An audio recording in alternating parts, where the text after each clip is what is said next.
अज़्ज़हबु बिज़्ज़हबि वल फ़िज़्ज़तु बिल फ़िज़्ज़ति अल हदीस, सोना सोने के बदले में, चांदी चांदी के बदले में। अगर पैसा पैसे के बदले में है तो दो शर्त ज़रूरी है, बराबर होना ज़रूरी है और हाथों हाथ होना ज़रूरी है।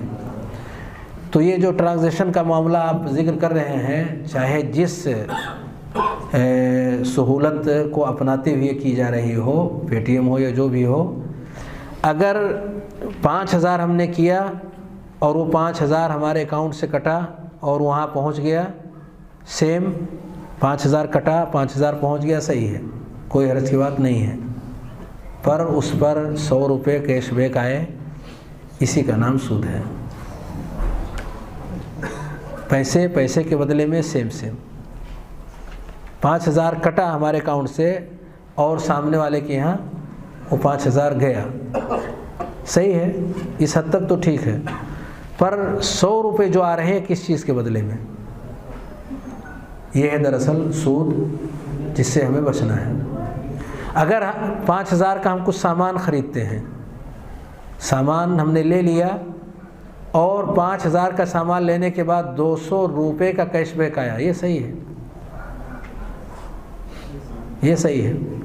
क्योंकि हमने पैसे से हमने सामान ख़रीदा है, हमने पैसे से सोना या चांदी नहीं ख़रीदा है, हमने पैसे से पैसा नहीं ख़रीदा है, पैसे से हमने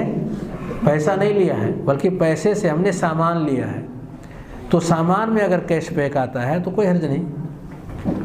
उसके कम और ज़्यादा होने में कोई हर्ज नहीं, चाहे जितने कम में बेचे चाहे जितने ज़्यादा में बेचे, अगर हमें पसंद है तो ले लिए, कोई हर्ज की बात नहीं है। टिकट खरीदी 2,000 रुपये,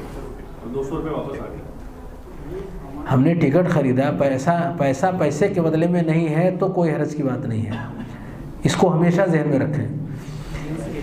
कि अगर एक जिन्स है सोना चांदी और दूसरा जिन्स है बकिया सामान,